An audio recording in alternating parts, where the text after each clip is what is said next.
Hello everyone.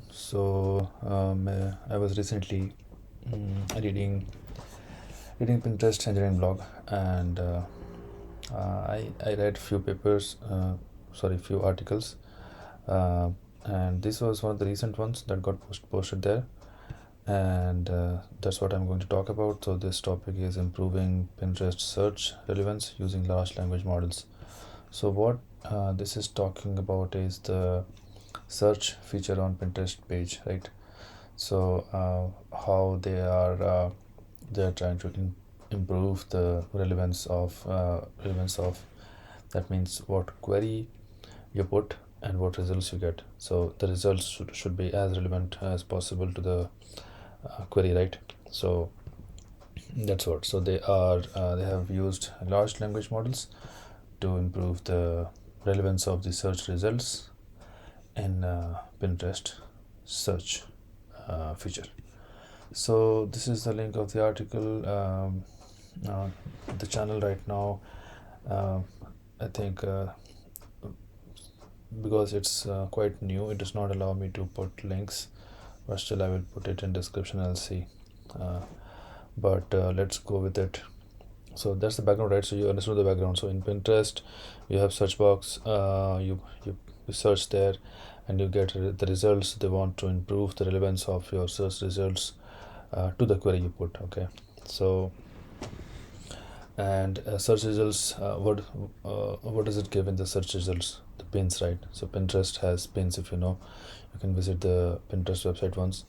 So basically, your query. I repeated it before, so let's skip this. So this is another point is content displayed to the user is really pertinent to what user needs rather than overly relying on past user engagement. So again, same thing. So if you have some past trends of the user engagement, and so you do not want to overly relying on that, and you want the results to be uh, as close to the user needs as possible. Now, so this article talks about ways that they used to improve the search relevance. Okay. So and what are the relevance guidelines they're using? So in this one, if you can see, so they have categorized it into 5 parts: excellent, good, complementary, poor, highly relevant. So level 1, 2, 3, 4, 5, right? uh, so let's talk about the technical design. So what will we talk about? I'll briefly tell you. So in technical design, I'm talking about LLM as relevance model. In this part, I will talk about architecture and text representation, and then I'll talk about distill LLM into survivable student model, and same architecture and some more parts. And then I'll talk about some offline experiments and online results. That's it. That's the agenda. So back to the topic, which is LLM as relevance model. So how are they using LLM as relevance model? So uh, they are using cross encoder large language model based classifier. So basically, this is a classification task, right? So in this diagram, you see these are the five colors representing the 5 relevance levels: L1, L2, L3, L4, L5, highly relevant, poor, complementary, good, and excellent. So that's the it's a classifier, LLM based classifier, and cross encoder. What does this mean? Cross encoder takes 2 or more input sequences together and passes them jointly through a transformer based language model like BERT RO BERT A. It processes them as a single sequence with special tokens separating the parts. See, so example CLS sentence A, SEP separator sentence B, like that, so that it allows deep interaction between the inputs at all layers. So basically, it takes 2 or more input sequences together and allows deep interaction between the input at all layers of the model. Use cases like that. So and see how it works. It has this format, right? Input format, CLS query, SEP, document SCP. I would guess it is separator. So that's how we'll not go into the comparison trade-off for now. Just for understanding, let's go back here. So what is the architecture? Cross encoder, so multiple inputs, right? CLS query, separator, pin text. So query, pin text, multiple input goes into encoder LLM, and MLP. I still in the, at least in the article, I did not find full form of MLP here, and I don't want to guess, but so let's consider this is a model, and the model gives classifies the result into these 5 levels, as I relevance levels, as I mentioned here. Okay, so and now, so that's the model architecture, and then pin text representation. So in pin text representations, so pin text representation has these 5 parts. Okay, pin titles and description. So titles and description assigned by the user who created the pin. Then synthetic image caption. So they are using this captioning, off-the-shelf image captioning model. In this case, bootstrapping language image pre-training blip. So this is for captioning images. Then high engagement query tokens, unique queries with the highest engagement with this pin. Let's say there is a pin, and you will find the unique queries against which there was highest engagement with that pin. So those user created board titles of user created boards where the pin has been saved, link titles and descriptions from the linked external web pages. So that's it. These are the 5 parts that comes in pin text representation. Okay, so that's this section. So we are in model architecture. We talked about cross encoder LLM based classifier to predict a pin's relevance to a query along with pin text.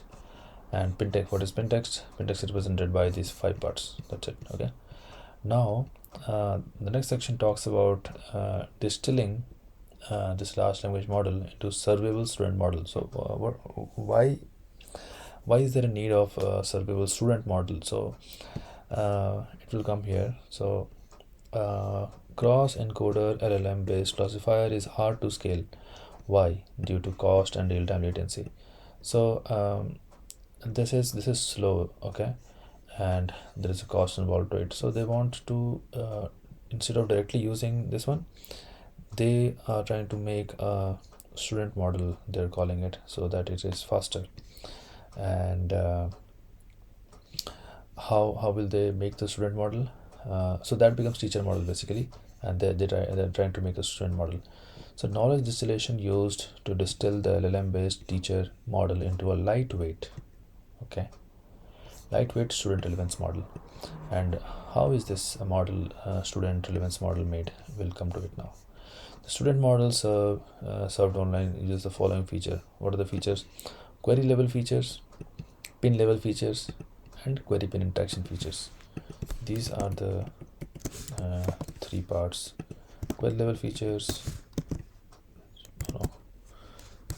pin level features, and query pin interaction features.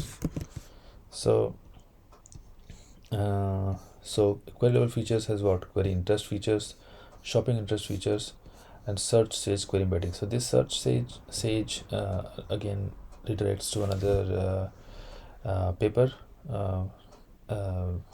and similarly these pin sage and visual embeddings go to another paper. I will not go into much detail because that would be another separate deep dive. But for now, just overall, we have query level features, pin level features, and query pin interaction features. And query pin interaction features has BM25 and text match scores.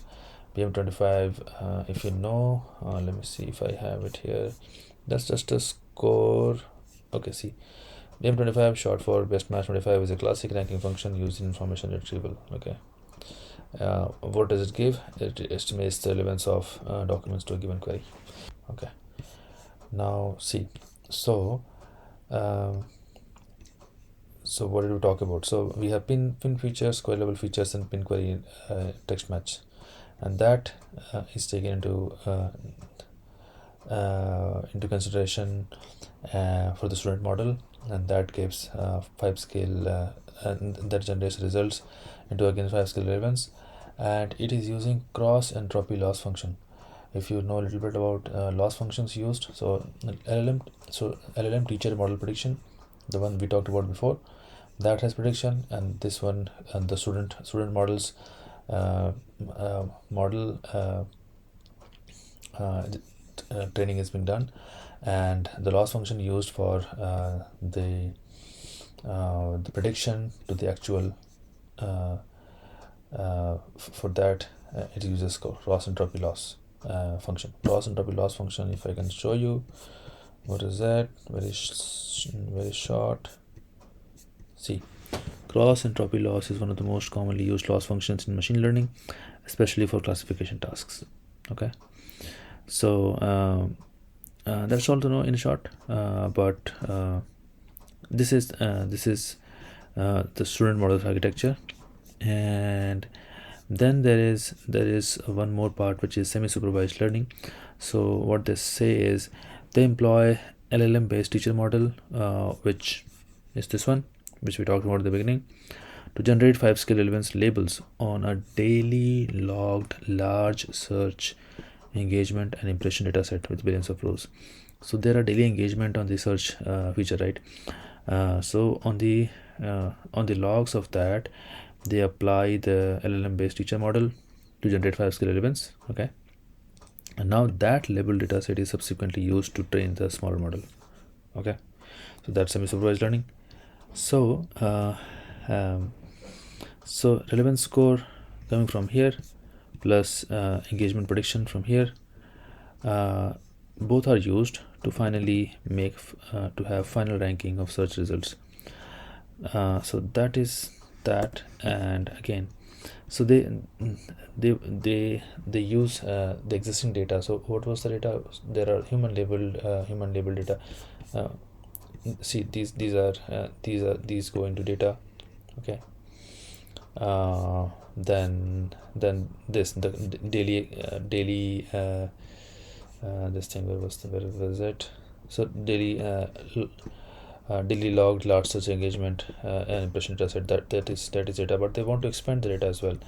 To expand data to unseen languages and countries, US based queries expanded to other countries using multi-language LLM. They expand data. Why do they expand data? Because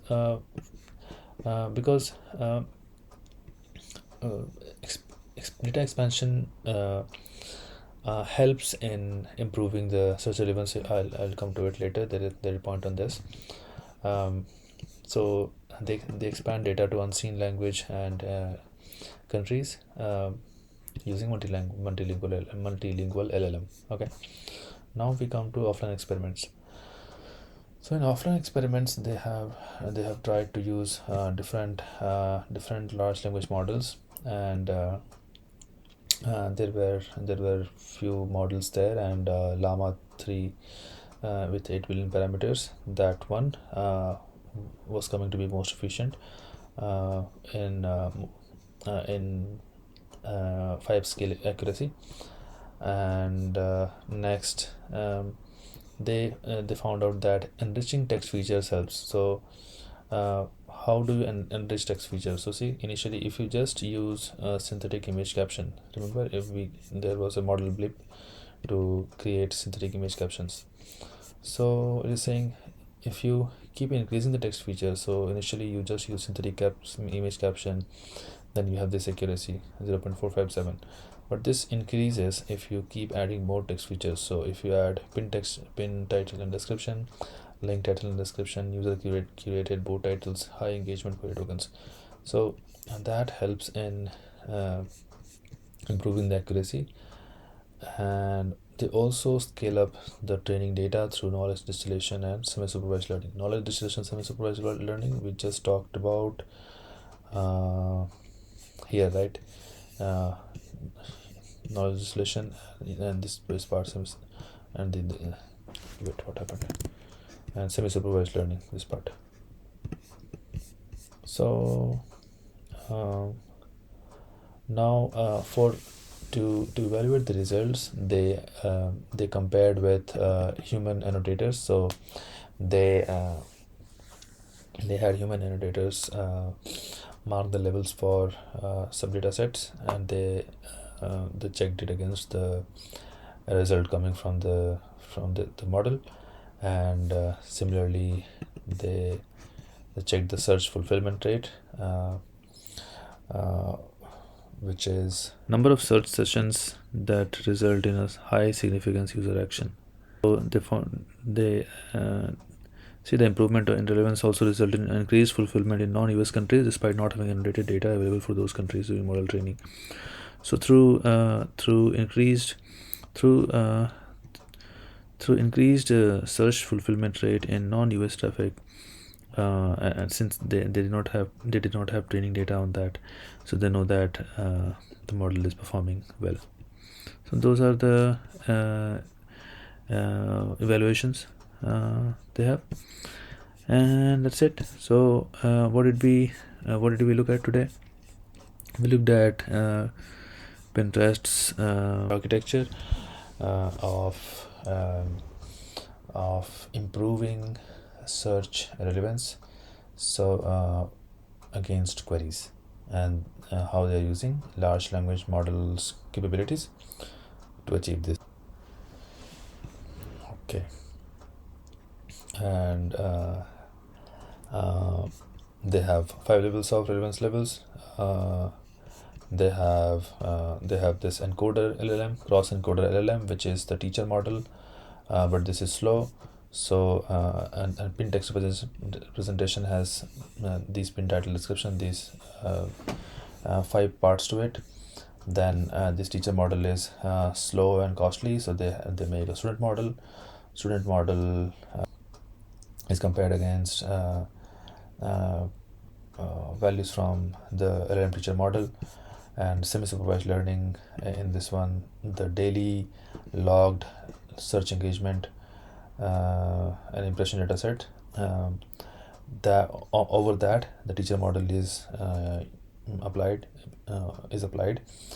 and that data set is again used to train the smaller model.